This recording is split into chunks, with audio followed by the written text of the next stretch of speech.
Style tag के अंदर हम लोग क्या लिखते हैं, स्टाइल टैग में हम लोग लिखते हैं कुछ कोड, वो कोड का नाम बाद में बताऊंगा, पहले देखो क्या लिखता हूँ। इसके लिए फॉर्मेटिंग लिखना है मेरे को, तो इसको कॉपी करके यहाँ डाल देने का, ठीक है। उसके बाद एक ऐसा ब्रैकेट लगाने का, ऐसा और ये ऐसा। अब मेरे को इसका क्या चेंज करना है, इसका मेरे को बैक कलर चेंज करना है, तो लिखने का बैकग्राउंड हाइफन कलर कोलन उसकी प्रॉपर्टीज। जैसे नॉर्मल हम लोग कैसे लिखते हैं कहीं भी, a equals B, a equals 2, तो इसका मतलब क्या होता है कि a को मैं a को 2 असाइन कर रहा हूँ। लेकिन ये जो स्टाइल में हम लोग ऐसा नहीं लिखते, हम लोग स्टाइल में ऐसा लिखते हैं। इक्वल टू की जगह हम लोग क्या लगाते हैं, कोलन, और हर एक के बाद सेमी कोलन, हर प्रॉपर्टी के बाद। तो ये जो पार्ट होता है, जैसे मैं a कोलन 2 लिखा, 3 लिखा, तो ये पार्ट को हम लोग क्या बोलते हैं, प्रॉपर्टी। ये पार्ट को हम लोग क्या बोलते हैं, वैल्यू। और ये कितने को पूरे क्या बोलते हैं, एक CSS रूल। ये पूरे को क्या बोलते हैं, एक CSS रूल। तो इसके लिए एक CSS रूल लिखना है, तो CSS रूल ये लिखा मैं। बैकग्राउंड कलर क्या होना चाहिए, फॉर एग्जांपल बैकग्राउंड कलर होना चाहिए ब्लू, सेमीकोलन। तो ये क्या हो गई, वैल्यू। ये क्या हो गई, प्रॉपर्टी। ये क्या हो गया, पूरा एक CSS रूल। अब इसको मैं सेव किया, इसको मैं सेव किया, ठीक है। मैं किसके लिए लिखा हूँ फॉर्मेटिंग, TH। तो ये कोड से क्या होगा, जहाँ जहाँ भी TH यूज हुआ है उसका बैकग्राउंड कलर ब्लू कर देगा ऑटोमेटिक। जहाँ भी TH, जब TH 3 ही जगह तो ऑटोमेटिक 3 जगह होएगा वो रिफ्लेक्शन। देखो समझ में आया अभी भी, लेकिन सही नहीं लग रहा है वो, क्यों, अब ब्लू है तो इस पर व्हाइट करना है मेरे को इसको। तो इसी के अंदर आके दूसरा रूल लिख देने का, फोरग्राउंड कलर, तो कलर कोलन व्हाइट। कोलन मतलब इक्वल टू की जगह पे CSS में यूज होता है। ये समझ में आया। अब जितने भी ये है इसमें होना चाहिए light cream colour for example. तो किस, ये इसमें होना चाहिए, एक एक सेल में, ये सेल में, ये सेल में, ये सेल में, ये हर सेल में लाइट कलर। तो हर सेल में लाइट कलर के लिए हम लोग क्या करते हैं, हर सेल में लाइट कलर किससे हो रहा है, TD से, हर TD। तो TD लिखा, TD लिख के अगेन एक फॉर्मेटिंग। और क्या होना चाहिए बैक कलर इसका, background colour colon mint cream. देखो थोड़ा सा रिफ्लेक्शन दिखता है, थोड़ा ध्यान से देखना तो दिखेगा। इसके अंदर खाली एक सेल में देखो दिखा कुछ कलर, देखो ये वाइट और ये वाइट में थोड़ा फर्क है, क्रीम हो गया वो। समझ में आ रहा है क्या, नहीं यहाँ से दिख भी रहेगी, ठीक है। ये क्रीम हो गया। अब ये मतलब एक्चुअल फॉर्मेटिंग हो गई। अब कैसा हो गया, फॉर एग्जांपल मैं यहाँ पे हेडर डिफाइन करने के लिए TD लेता, TH नहीं लेता, तो देखो क्या हो जाएगा, नीचे की फॉर्मेटिंग उठा के ऊपर डाल दिया। तो इसके लिए हम लोग TD लेते। बहुत सारे लोग मतलब इंटरव्यू में क्वेश्चन करते हैं कि why we are taking TH apart from TD, we can also create a header from TD। कर सकते हो ना, खाली बोल्ड ही अगर होता, खाली बोल्ड ही करना होता तो मैं ऐसा लिखता ना, इधर पे B टैग लगाता,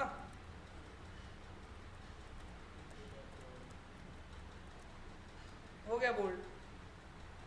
अगर मैं ये CSS निकाल दूं,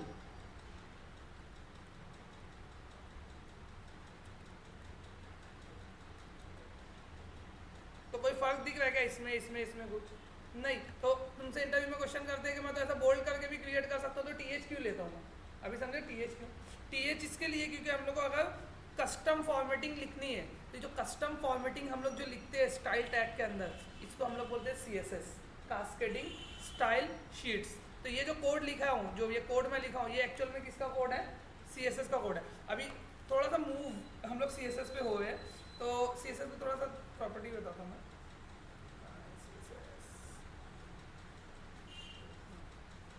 CSS एक्चुअली बहुत छोटा है, तो आएगा ट्विटर में ख़त्म भी हो जाएगा, इसमें भी बहुत कमी होगा बुक में भी मेरे ख्याल से। ये देखो टैग का नाम कलर ब्लू सेमीकोलन, वही है, colour white semicolon, text align, font size, text align, मतलब प्रॉपर्टी बहुत सारी है उसमें, लेकिन CSS का कंसेप्ट बहुत छोटा सा। तो CSS हम लोग कहाँ पे लिखते हैं, जब भी CSS तुमको लिखना रहेगा तो तुम क्या करोगे, स्टाइल टैग लोगे और जो टैग पे अप्लाई करना है वो टैग पे। फॉर एग्जांपल मेरे को क्या करना है, जहाँ भी मैं टेबल टैग यूज़ करता हूँ तो टेबल टैग लिख दिया, एक ब्रैकेट लगा दिया, तो पूरे टेबल में जो फॉन्ट यूज़ होना चाहिए वो कैलिब्री यूज़ होना चाहिए। Calibri font, font family colon Calibri 11px semicolon Calibri. बस देखो अभी चेंज हो गई, दिखा कुछ फॉन्ट फॉन्ट ध्यान नहीं देते हुए। अभी फॉन्ट देख, आर कैसे लिखा हुआ है, रोल नंबर, खाली रोल नंबर पे ध्यान दे। समझ में आया? तो देखो पूरे टेबल का चेंज हो गया वो, ठीक है। पूरे टेबल में जो है फॉन्ट की साइज जो है font hyphen size colon 11px होना चाहिए। छोटा हो गया, मुझे बोला तो बड़ा हो गया। पीटी तो नहीं है कहीं में? हाँ ये सही, px और pt, px मतलब पिक्सल, pt मतलब पॉइंट, ठीक है। तो ये हो गया, और बड़ा भी कर सकते हो।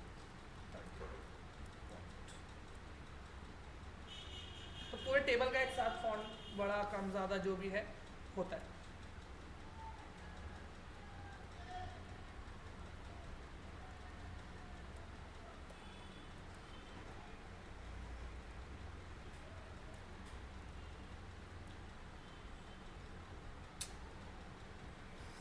क्या करना है?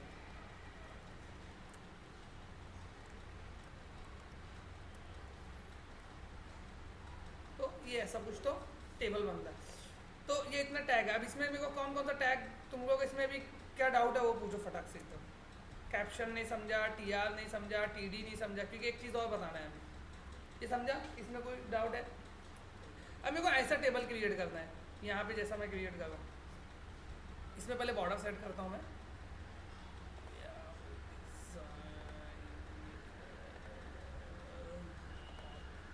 ये बॉर्डर, पहले बॉर्डर सेट कर। तो मेरे को कैसा टेबल क्रिएट करना है कि एक रो जो होना चाहिए यहाँ पर,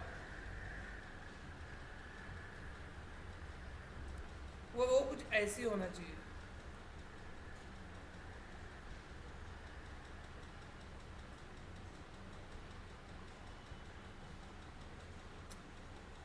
अरे भाई आजा, हाँ इधर ऐसा, ये मर्ज सेल किया, देखो ये वो कैसी हो गई, दिख रहा है कुछ?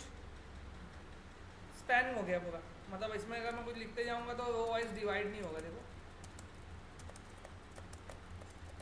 समझा? ऐसा कुछ क्रिएट करना है। तो यहाँ पे मैं टेबल में कैसे क्रिएट करूँगा, तो पहले मैं एक न्यू रो बनाऊंगा उसके लिए, बराबर।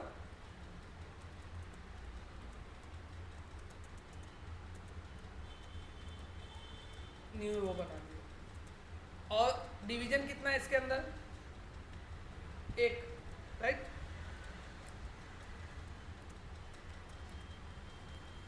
तो एक ही डिवीजन है, 3 डिवीजन नहीं है, क्योंकि मर्ज करना है मेरे को। इसको सेव कर लो, इधर आके रिफ्रेश करो, ये तो बन गया। एक डिवीजन बन तो गया, अब उसमें कुछ लिखना है मेरे को, तो this is single merge table, क्या भाग जाता है टेबल, बराबर। लेकिन ये ऐसा वहाँ तक जा नहीं रहा, देखो बराबर ना। मेरे को क्या चाहिए, पूरा मर्ज होके स्पैन होके आगे चले जाना चाहिए। तो इसको स्पैन करने के लिए हम लोग क्या यूज़ करते हैं, क्या नाम है इसका, आमिर, क्या यूज़ करते हैं हम लोग, क्या यूज़ करते हैं? Call span. कॉल स्पैन 2 लिखा तो ये 2 कॉलम को और स्पैन करके आगे चले जाएगा। तो ये एक, सॉरी हाँ, 1 और 2, 3 लिखना चाहिए था, सॉरी ये, तो ये 1 2 3 कॉलम के स्पैन करके यहाँ से 2 लिखूंगा तो यहाँ तक आएगा। और नहीं लिखा तो बाय डिफॉल्ट कॉल स्पैन 1 होता है, एक कॉलम ऑलवेज स्पैन करेगा ही करेगा वो। समझ में आया? तो ये ऐसा कुछ बन गया अभी हम लोग का डिज़ाइन, ऐसा ऐसे टाइप का, ठीक है। ठीक, अभी मेरे को ऐसा कुछ करना है।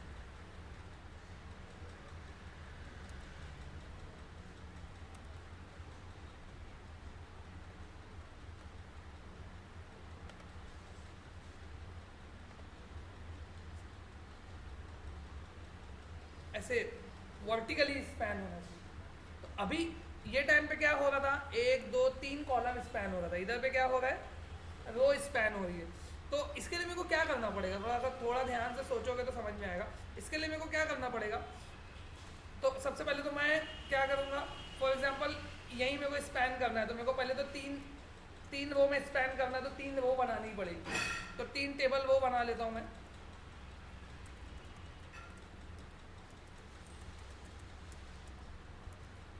ये एक टेबल रो है, ये दूसरी टेबल रो, तीसरी, 3 टेबल रो बना लिया। अब 3 टेबल रो बनाने के बाद पहले जो टेबल रो है उसी का कॉलम स्पैन होगा। देखो मैं कर्सर रखता हूँ तो ये फर्स्ट वाले के सामने ही आता है। तो ये फर्स्ट जो रो है उसमें 3 डिवीजन है, लेकिन नीचे की 2 में 2 ही डिवीजन है, क्योंकि वो नीचे आया है स्पैन। तो पहले वैसा डिवीजन बना लेने का। तो ये मेरा फर्स्ट रो है बराबर।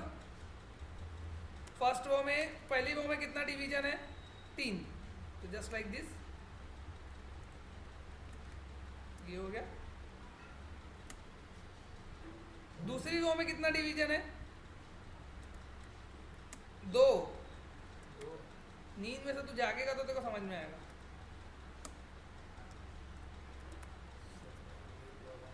पता है मेरे को, ओह माय गॉड।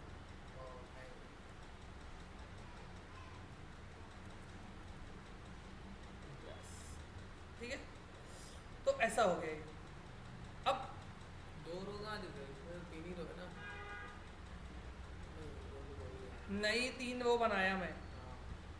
फर्स्ट में 3 कॉलम लिया और सेकंड में सिर्फ 2 कॉलम लिया, तो ये इतना छूट गया। ठीक है, तो अब मेरे को करना क्या है कि पहला जो तीसरा, मतलब इसमें कैसा है कि जो पहला जो टीडी है वो स्पैन कर रहा है किसको, रोज को। तो पहले टीडी में गया मैं, ये वाला है ना, हाँ, उधर पे लिखा रो स्पैन इक्वल्स, कितनी रो स्पैन्स कर रहा है वो, 3।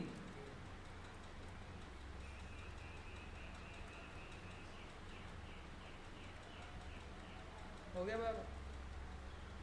तो एक्सपैंड करके नीचे आ गया और ये इधर। तो तुम ऐसा कैसे भी टेबल बना सकते हो डिवाइड करके, row span col span use करके। तो रो स्पैन कॉल स्पैन का फंडा समझा, पेपर में आता है, ठीक है। तो ये इसमें एट्रीब्यूट्स है, रो स्पैन हो गया, कॉल स्पैन हो गया। अब मेरे को इसके अंदर और कौन सी टैग्स को यूज करना है, हाँ टाइटल टैग भी यूज कर लेता हूँ मैं, टीएच टैग भी यूज कर लिया मैं। तो टाइटल टैग कैसे यूज होता है, हेडिंग में हम लोग एक, जैसा भी ये यहाँ पर मैं देखूँ अगर, तो यहाँ पे क्या लिखा हुआ है, कुछ तो अनाप शनाप लिखा हुआ है ना, ये नहीं आना चाहिए ढंग से, कुछ तो ढंग का आना चाहिए कुछ। तो यहाँ पे आया हेडिंग में, हेडिंग के अंदर टाइटल,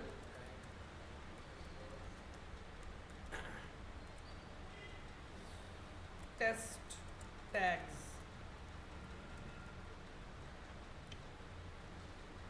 ये इधर समझ में आया। पहले क्या लिखा आ रहा था, वो पाथ और कुछ तो अजीब सा यूआरएल आ रहा था बाबा, अब वो नहीं आएगा। अब जो मैंने टाइटल में दिया वो आएगा। तो टाइटल में मैंने स्पेसिफाई कर दिया, समझा।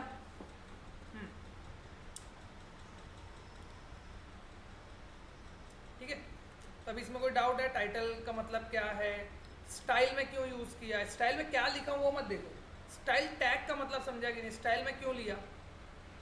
स्टाइल मेरे को सीएसएस लिखने के लिए स्टाइल टैग लगता है मेरे को, ठीक है। जैसे स्क्रिप्ट, जावा स्क्रिप्ट लिखने के लिए स्क्रिप्ट टैग लगता है, तो वैसे सीएसएस लिखने के लिए स्टाइल टैग लगता है। बॉडी टैग तो पता है, टेबल टैग भी पता था, बॉर्डर 100%, कैप्शन टैग अभी समझ में आ गया होगा, उसमें एक न्यू टैग जो टीएच था वो समझ में आ गया, और इसमें attribute, row span, col span क्या था वो चीज़ यहाँ पे थी। तो ये इतना हम लोग अभी क्या कर लिए, इतने टैग्स को यूज़ कर लिए। उसके बाद यहाँ पे है एक टैग सब टैग और सुपर टैग मतलब सब स्क्रिप्ट और सुपर स्क्रिप्ट, ठीक है। सब एंड सुपर जो टैग है वो कैसे यूज होता है। फॉर एग्जांपल ये मेरा कॉलम है, यहाँ पे एक फॉर्मूला लिखा हुआ आना चाहिए। फॉर्मूला कुछ ये है, फॉर्मूला में भी यूर ये ऐसा कुछ आना चाहिए, ऐसा एक्स स्क्वायर आना चाहिए लिखा हुआ। अब अभी तो मैं यहाँ तो लिख नहीं पा रहा हूँ, यहाँ पे इसमें भी थोड़ा पंचायत मेहनत करके लिखनी पड़ती है, तो खैर मैं वहाँ लिख के बताया था। X square plus Y square, ऐसा ये फॉर्मूला लिखा हुआ है जो फर्स्ट में एक ही जगह पे। तो मैं कैसे लिखूंगा X square plus Y square, तो ऐसा हम लोग लिख सकते हैं। एक ही जगह पे आया, मैं यहाँ पे आके लिखा, मैंने लिखा एक्स तो एक्स ही होता है। अब मैं अगर 2 लिखता हूँ तो डायरेक्ट x2 हो जाएगा। तो ये कहाँ जाना चाहिए, ऊपर जाना चाहिए। तो ऊपर जो टेक्स्ट जाता है उसको बोलते हैं सुपर स्क्रिप्ट। अब अगर मेरे को x2 लिखना है, x लिख के छोटा सा नीचे से 2 लिखना है ना, x2 नहीं x2 यार, x2 नहीं लिखते, छोटा सा 2 लिखते हैं नीचे, तो x लिखा नीचे छोटा सा 2 लिख दिया, तो वो सुपर स्क्रिप्ट, वो सब स्क्रिप्ट है। तो अभी मेरे को क्या करना है, यहाँ पे स्क्वायर बनाना है, तो सुपर स्क्रिप्ट है, तो SUP मतलब सुपर। हाँ, तो मैं यहाँ पे लिख दिया 2। अभी इसको मैं जाकर देखूंगा स्क्वायर, समझ में आया कुछ? अगेन प्लस लिखना है मेरे को, तो लिख दिया plus Y square.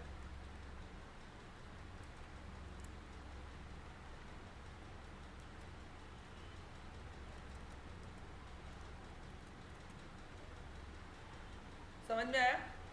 X square plus Y square. ये यहाँ पे एक फॉर्मूला लिखना है मेरे को, x1 plus x2 plus x3 equal z, ऐसा। हाँ, तो x1 x2 x3 b की जगह पे लिखना है। तो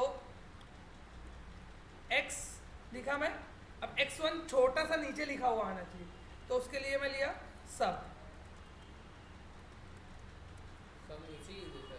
सब नीचे आता है। ये देखो x1 कैसा लिखा हुआ है, समझ में आया कुछ? x1 प्लस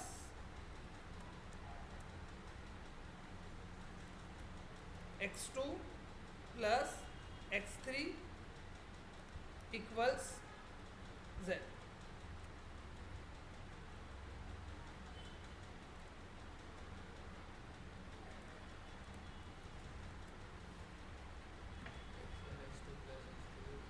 समझा कुछ?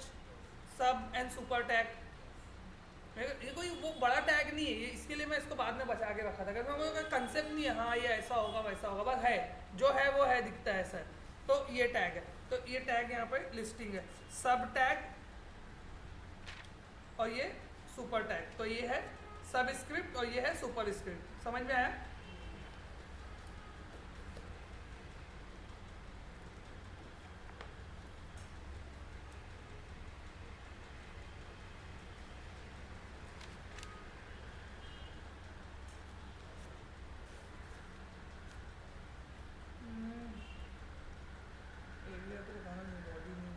कैप्शन हो गया, सेंटर बता दी, साइट टैग देखो, इसके अंदर साइटेशन डालता हूँ, ठीक है।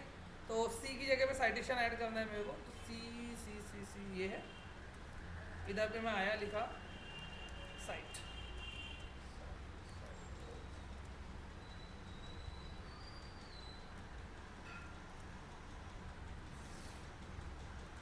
दिस इज साइटेशन, पता नहीं है कुछ तो प्रेस होता है मेरे से गलती से, वो कुछ करते हैं कहीं चले जाते। दिस इज साइटेशन, ये देखो नॉर्मल टेक्स्ट से अलग है वो, देखो कुछ समझ में आया? इटैलिक है वो। क्यों इटैलिक है? जब तुम कोई भी बुक पढ़ोगे ना, तो किसी का कोड जो होता है, कोड वो इटैलिक में ही होता है। किसी का बोला हुआ जुमला जो होता है एज इट इज हम लोग जिसको कोड करते हैं, मैं को बोला उसने कहा था कि ऐसा होगा वैसा होगा, तो डबल कोड में रहेगा। हाँ डबल कोड में रहता है और इटैलिक भी रहता है, समझ में? तो डबल कोड हम लोग को लगाना पड़ेगा वो इधर से।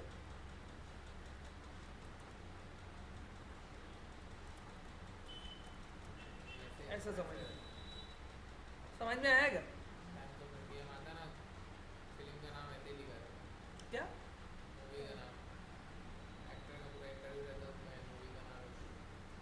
तो ये साइटेशन हो गया, मतलब उसका बोला हुआ जुमला है या कोई फिक्स टेक्स्ट है तो ये साइटेशन के अंदर आता है। साइट समझा, साइट टैग कोई वो नहीं है, मतलब कैसा है इसमें ये सब हम लोग को एक्चुअली ज़रूरत नहीं पड़ती है नॉर्मली साइटेशन वगैरह की, क्योंकि साइटेशन वगैरह के लिए हम लोग टैग नहीं यूज़ करते हुए स्टाइल यूज़ करते हैं। लेकिन अब कैसा है सिलेबस में है तो बस बताने वाली बात है और कुछ नहीं। तो कैसा होता है कि हाँ सर छोड़ दिए ये तो हम लोग देखे ही नहीं कभी टैग, हम लोग को पता नहीं, कुछ कंसेप्ट नहीं है उसमें, कुछ नहीं कंसेप्ट, बस साइटेशन है तो है। वो इटैलिक करने के लिए तुम आई भी यूज़ कर सकते हो, कोई फ़र्क नहीं पड़ेगा। हाँ आई टैग से इटैलिक होता है,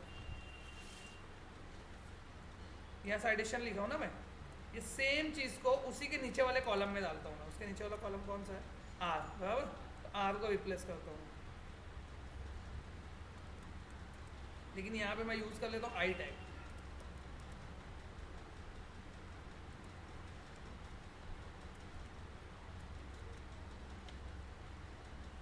क्या फ़र्क है ऊपर नीचे, कुछ भी फ़र्क नहीं है, वही उसमें भी इटैलिक हुआ है, आई से इटैलिक हो गया, डबल कोट जैसा था वैसे ही आ गया। तो हम लोग फॉर्मेटिंग यूज़ करते हैं क्योंकि नॉर्मली कैसा है कस्टम साइटेशन अभी लगता नहीं है। अभी वेबसाइट्स वगैरह में देखोगे तो साइटेशन अलग होता है, तो उसके लिए CSS लिखनी पड़ती है।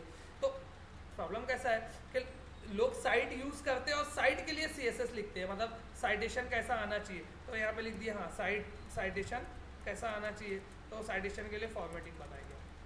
साइटेशन कैसा आना चाहिए, तो साइटेशन का जो कलर है वो बैक कलर जो है येलो हो जाना चाहिए।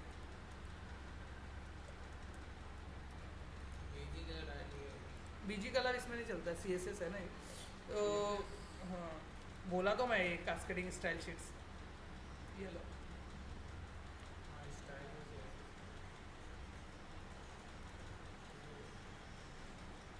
कुछ गलत लिख दिया क्या, बैकग्राउंड तो ये ऐसा।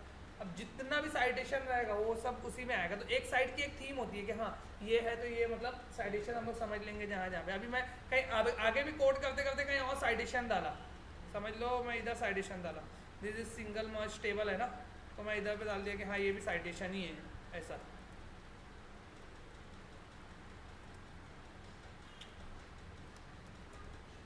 तो ये ऑटोमेटिक इसका कलर चेंज है, जबकि मैं इसका कलर चेंज करने वाला हूँ, लेकिन वो ऊपर से CSS को सर्च करेगा जहाँ जहाँ पे साइटेशन है तो उसको कलर दे देगा। समझ में आएगा। CSS की खास बात यही है कि थीम पूरी एक जैसी रहती है, मतलब हम लोग एक बार CSS लिखते हैं, एक बार लिख दिया कि टेबल ऐसा होना चाहिए, हेडिंग ऐसी होनी चाहिए, बॉडी ऐसी होनी चाहिए, ये ऐसा होना चाहिए, वो वैसा होना चाहिए, एक बार लिख दिए पूरा। फिर उसके बाद खाली HTML में तुम पेस्ट करते जाओ, लिखते जाओ, वो खुद ब खुद कलर विलर बदलेगा। तुमको each and every table, each and every heading, each and every paragraph की जाके फॉर्मेटिंग करने की ज़रूरत नहीं पड़ती। मेन खास बात यही है, ठीक है, समझे ये इतना? समझ में आएगी नहीं? तो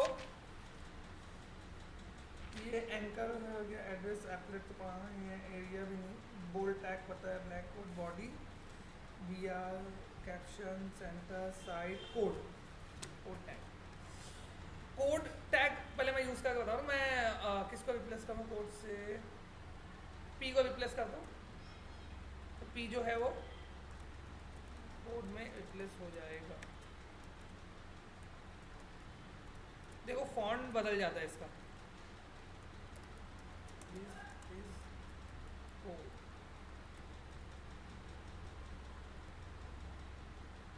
फॉन्ट में कुछ फर्क दिख रहा है? कोड जैसा हम लोग नॉर्मल लिखते हैं नोटपैड वाला कोड, वैसा इसका कोड हो जाता है। एक और चीज़ देखते हैं, ये मैं श्योर नहीं हूँ ये होएगा कि नहीं, ये नहीं होएगा, इसमें नहीं होगा, ये प्री टैग में हो, pre code with pre use करना पड़ता है उसके लिए, इसलिए मैं इसको ये यूज़ किया।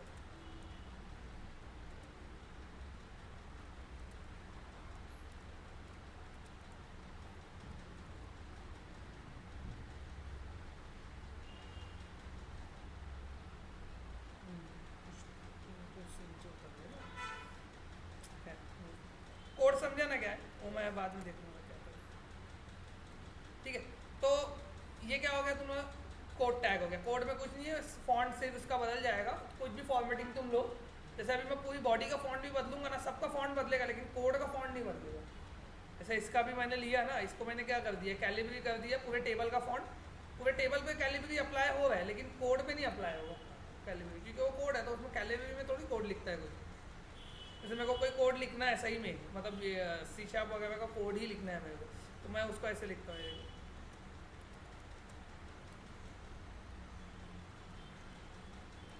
और अच्छा लिखा दिखता है ये सब, ये कोड दिखता है कि हाँ सही में कोड ही है वो, ठीक है। तो ये हो गया तुम्हारा कोड टैग।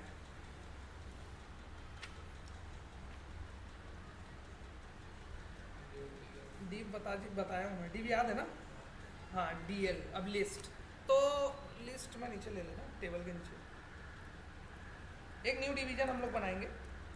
न्यू डिवीजन किससे बनाया, डिव से, तो ये न्यू डिवीजन बन गया। अभी अगर मैं इसको सेव किया, सेव करके मैं यहाँ पे आज मेरे को कुछ दिखेगा नहीं वो न्यू डिवीजन वाला, हाँ इसके अंदर मैं लिखा दिस इज न्यू डिव, लेकिन कोई सब डिवीजन डिवाइड नहीं दिख रहा। क्यों? क्योंकि ये फिजिकल डिवीजन नहीं है, ये लॉजिकल डिवीजन है। तो ये लॉजिकल डिवीजन क्रिएट कर दिया डिव से। लॉजिकल डिवीजन क्रिएट करने के बाद मैं क्या करता हूँ इसको, फॉर एग्जांपल ये लॉजिकल डिवीजन में क्या होना चाहिए, 3 अलग अलग तरीके की लिस्ट क्रिएट होना चाहिए, 3 अलग अलग तरीके की लिस्ट। अब 3 तरीके की लिस्ट है, तो मैं लिखा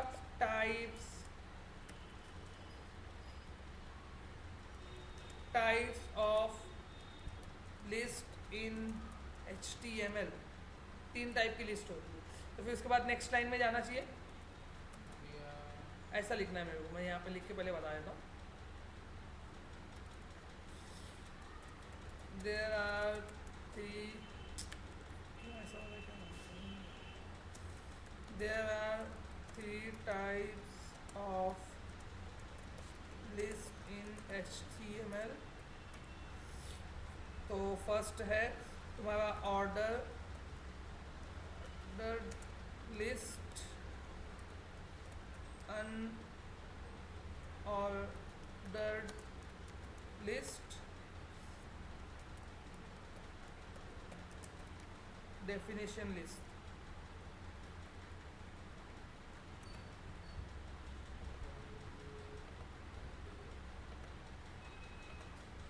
ये ऐसा कुछ तो वहाँ पे आना चाहिए लिखा होगा, समझे। तो पहले फर्स्ट लाइन, फिर नेक्स्ट लाइन में जाएगा, फिर वहाँ लिस्ट क्रिएट करेगा एक लाइन छोड़ के। तो ये बी आर मार के नेक्स्ट लाइन में गया, एक और लाइन छोड़ा वहाँ पे जाके, 2 लाइन। अब उसके बाद लिस्ट, तो लिस्ट, ये लिस्ट कैसी है, अब ऑर्डर्ड लिस्ट कैसी होती है, अनऑर्डर्ड लिस्ट कैसी होती है, और डेफिनेशन लिस्ट कैसी होती है।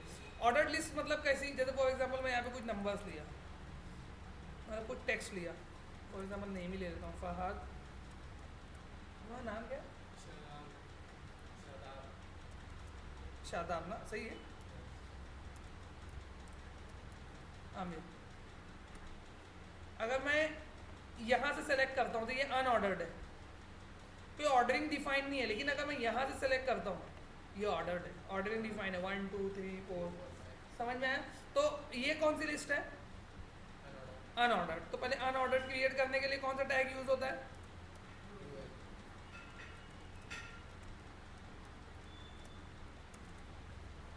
UL tag. लिस्ट तो क्रिएट हो गया, लेकिन उसमें लिस्ट आइटम ऐड करना पड़ता है। तो लिस्ट आइटम ऐड करने के लिए लिखने का li, list item, closing list item. First list item क्या है, ऑर्डर लिस्ट, बराबर।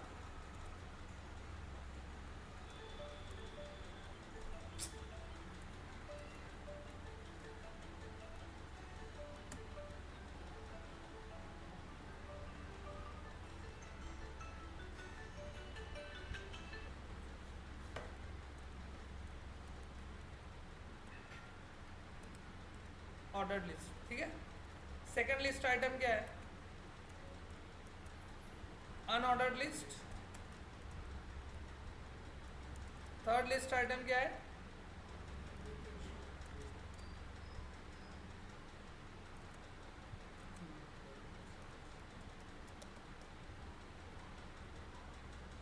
ठीक है। इसको सेव कर लो, यहाँ पे आके भेज दीजिए, हो गया सेम वही, समझ में आया क्या। हाँ, लेकिन अभी ये सर्कल बन के आ रहा है, मेरे को सर्कल नहीं चाहिए, मेरे को स्क्वायर चाहिए, बदलना है मेरे को, चेंज करना है। तो यहाँ पे आने का टाइप इज इक्वल टू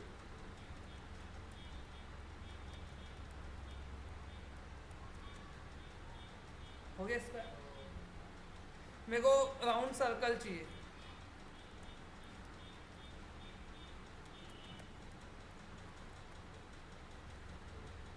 ठीक है। मेरे को हैंड कर्सर चाहिए, ऐसे हाथ बना हुआ होना चाहिए, तो फिर क्या लाइक तो थंब होता है रे, हैंड कर्सर, ये हैंड कर्सर होता है ना, ये इस तरह कैसे बताऊँ, इधर आने में बना हुआ क्रोम में आता है, हैंड कर्सर चाहिए। अब वो अब कुछ भी किसको चाहिए तो इसलिए मैं थोड़ी सब बना के देगा, तुमको खुद से कस्टम डिफाइन करना पड़ेगा, ठीक है। तो वो सब CSS में आता है, इधर नहीं आता। तो ये समझा। तो 3 ही टाइप है, स्क्वायर, सर्कल, बुलेट। बुलेट है, हाँ बाय डिफ़ॉल्ट है वो, तो कुछ नहीं लिखोगे तो वही आएगा बुलेट। एक स्क्वायर है, एक सर्कल है, ठीक है।